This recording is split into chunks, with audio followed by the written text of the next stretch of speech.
الله الرحمن الرحيم الحمد لله رب العالمين اتين ياري abla dan ko bi tugodi ko wawsa bamanon ko jiga bo akasane flengaci jiga bon akasane flengaci ne tani flenchira absega dilaw flenchira ni flenchira absega kalaw aywa mais ni jibona hono bani abani aywa tabarakallah koni ya me galama akudo koni ya karabe ke flen abega fli coup de bubo no wana ba fa ko mun defo wa fa aramadiya e sababu e hala mana e sababu ko de koni ya me galama ko akudo waaw aywa ko de bi ale jinyada ko galama dan fen gonika oje oje jodi ebe mon kalaman tani galama e o sika to la keta pour ga bisuma e se ga tani tigere aywa ko ni flenchira bi kala mais ni daga chira bana daga de la daga kala le ya ay moye fulo ngoy boko di no chiro ko bane o ko bone ni flenchira obsega kala obsega obe mago nyere obsega mago nyere bo mono ko de ko ni daga chira o bana me ko ni flenchira ko ne obsega kala atewa aywa amba ko jelu muye ko gado muso mum mo go be jila ata do nyinti kono e mo go be jila o ta nyinti jogori nyinti o fambete wo ya o sega jimara fiu donc am go jila akote ko gado muso mum mo go be jila ko ata mara nyinti la ito mara ebo mara nyinti kono jogori o fambe wo yo e fombe wo ay ko ma mum be nyinti la abatu ko wokala ko ma mum basa abadon wo bala abatu ko kasa amanga sangwe wo ni fene sangu ne wo donc wo kera na fay na fa ba e du go fewn wo mam na fatal ay bon nyindi tay asangwe wo di sangwe wo pour gap se ka fen wusu Allahu akbar tabarakallah afamu na sa ambi don nyona bi ye araba kalot le joli marskalo klitani duru ani duru samba flalini muka ani saba bakari singalo kale mo jata sa amna kalo la jesa ami julle sa mo gan fla non est-ce que tu fla de la ça va ya da mena de non est-ce que tu fla de la mo gan sa bare d'accord dia sona muna kalofle soni koni ni kalo ni goni mo gan na wo charade bakari ko saba ko nani aywa o goni za bakari da do ko saba ko nani le ma da na ser nani na no anga to saba la e ba sra stressé le do ay mu fofolo o de ki amase nani no ta jetu mina amase nani na bien ne mo ko ba wele sa ni nani do o ba wele nani ko ni akli o chara bakari ni nani do o chara de voilà do eta fa ga se ya non ma fe mais nani fana le fana telera ko jugu voilà aka suma yangu ay ma damni leso fasere ka fasri ale musa be so moderne ale kuma le no feminga o di sanfɛ kalanso mbe na be fuma ko FLSL o be flash koro era ko nana yera ka fo olu ka tɔgɔ sɛbɛn senfɛ ni o inscription ko a jateminɛ ko na yera ka fɔ ko mɔgɔ 12 sanfɛ kalanden 12 olu kɔni enregistrera nka yira ka fɔ 12 kɔni ko 5 ni kungafɛn kɔni ko olu ka tɔgɔ sɛbɛn musaka kɔni ko o ma ye o de hukumu kɔnɔna na sanfɛ kalanso kofɔlen ɲɛmɔgɔ kɔni a yira ka fɔ ko kalanden kofɔlenw k'u ka segin u ka tɔgɔ sɛbɛn kɔni kan o kɔni ma bɛn o kalanden kofɔlenw ma o gɛlɛya kɔni bɛ FLSL kɔni kɔnɔna la wagati min na i ko sisan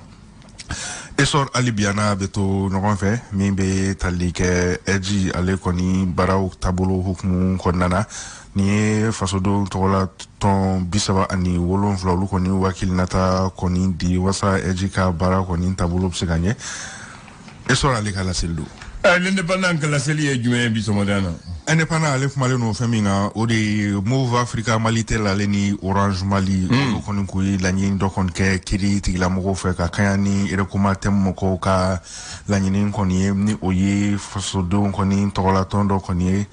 a yira k'a fɔ ko kiri tigilamɔgɔw kɔni ma sɔn u ka laɲini kɔni ma o de hukumu kɔnɔna na u ɲangira k'u ka sefa wari miliyari 176 kɔni sara consommateurs kɔni ka sabu kɔni kɛ k'u bɛ k'u répondeur tigɛ mɔgɔw kunna ni ye dɔ bɔlen a la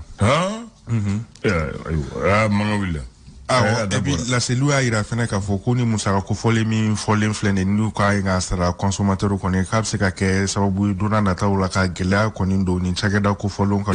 baara taabolo la k'a bɛ se ka kɛ sababu yɛrɛ fɛnɛ maliyɛn minnu bɛ baara la n'u k'u bɛ se ka dɔw kɔni fɛnɛ bila ka kaɲa ni musaka tanya kɔni ye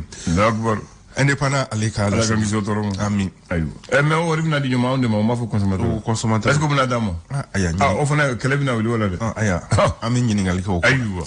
indépendant li biana betu no kon fe metalike dakana balya hukumu konnana amta dire ka olu koni fe no do mancha wale do koni taraka oluka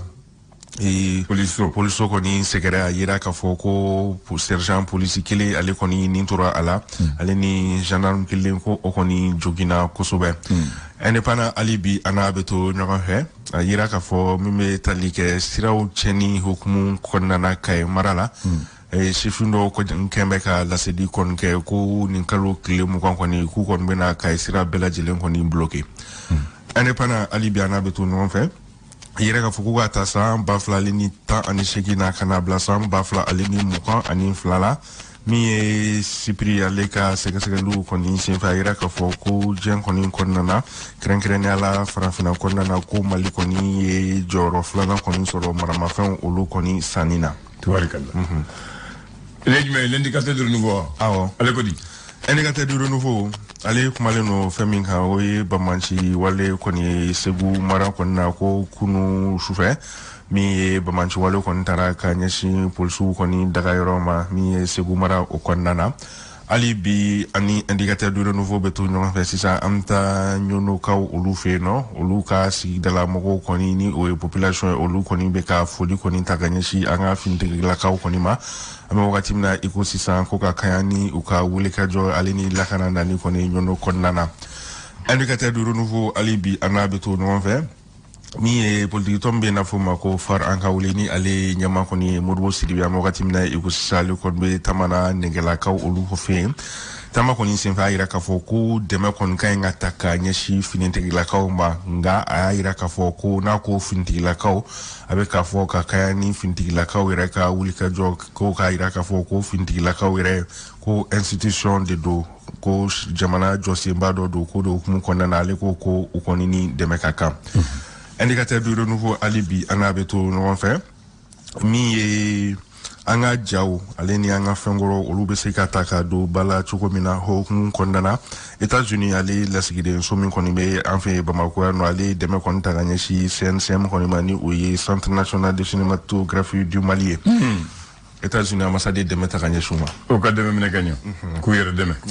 le républicain akodi républicain ale maleno faminga o de yi ko dadumunu olu songo koni mbeka yele esingolo masunya o de hukumu konna kolumbe na befoma ko Front Populaire contre la vie chère ni ore nyama koni be mi maram koni ni ale fena kuna ful dila koni informateur ale la seli kon ke kaira ka fo ko consommateur ni o yi faso don ko lu koni jamfara jamana nyamo olu fe nam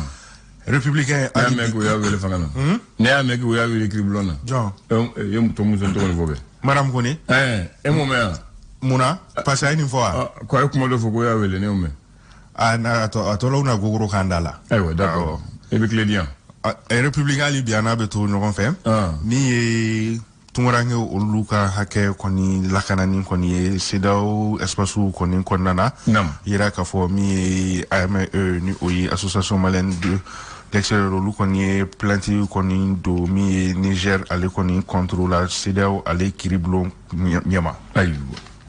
Zire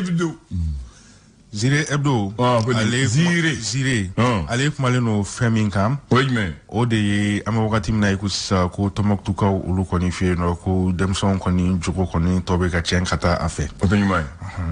alibi ani Zire Hebdo beto no wan fe ko terrain koni ko abaraw koni damne na ko yala ko ningoni ko ni adamne ne bada wa adamne ne me eska beto nyini ngal tangu be jabi tembulu alibi ani Zire beto no wan fe mi Sahel jamana olu lakanani hukumu konnana wakati mna ko sisa Niger jamana nyamo Bazoum ko aya klisro anda bien ya kirdro aya klisro aya klisro aywa danga nguma efenya le pélican ale kumaleno minga oyi Razbach ale ka minadi konye ale ka meka iraka fo ko Razbach ka minadi konye ko na ke sababu konye ningala ni dossier kura koni daila ni konye jamana jo hukumu konnana ali biani Pélican beto no fe ni bamanci wale kalali hukumu konnana keren ala Sahel jamano olu kono ko Mali koni joro kabo akonnana kosobe aywa teliga ngoti Etienne Niaré ablana amna ta koronfe Kidal menaka en songo Tombouctou au koronfe bamanci de tumbe ba fo rébellion rébellion nende willa ka Mali ka indépendance ro kana bima moli baka watila rébellion damine na 1960 damine mobile ka watila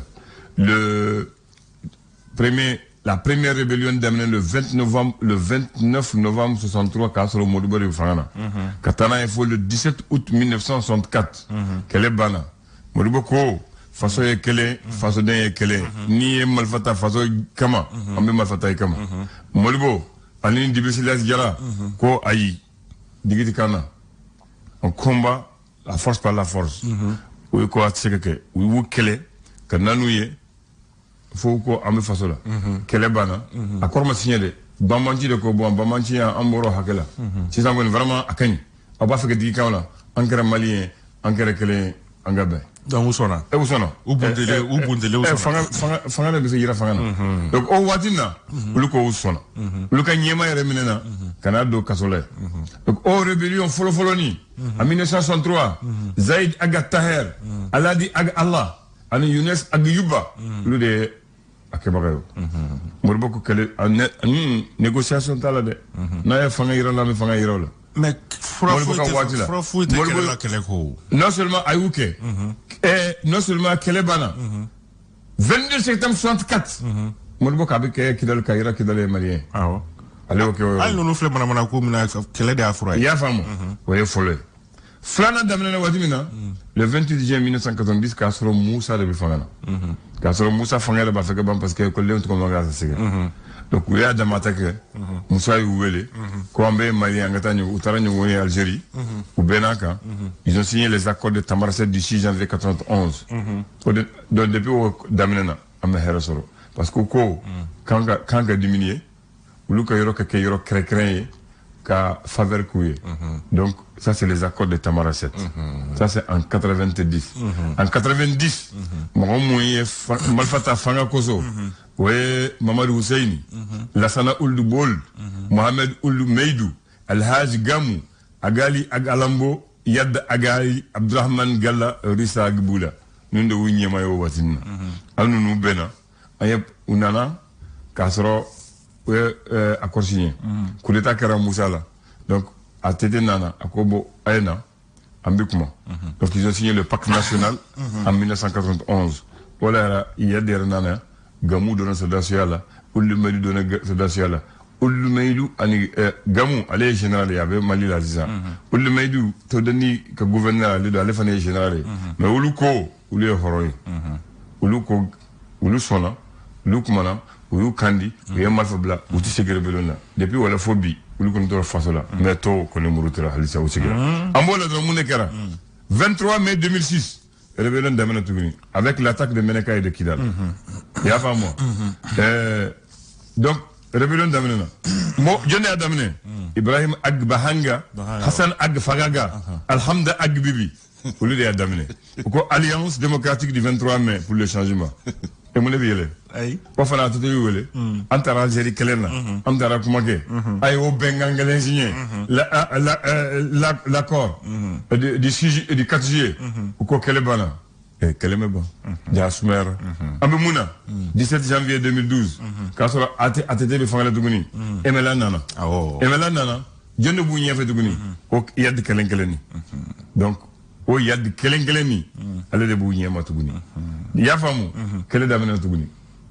kele d'abord kele d'abord duguni ke ambo kele la fo ambo wati min ambo kele na o kele ma ban folo fo sisa o emela anyema Yad Agali Bilal Laga Sherif Mohamed Najim Abdul Karim Le Targui ulu de adamne ko mouvement national de libération de la Zawat entre négociation kele kera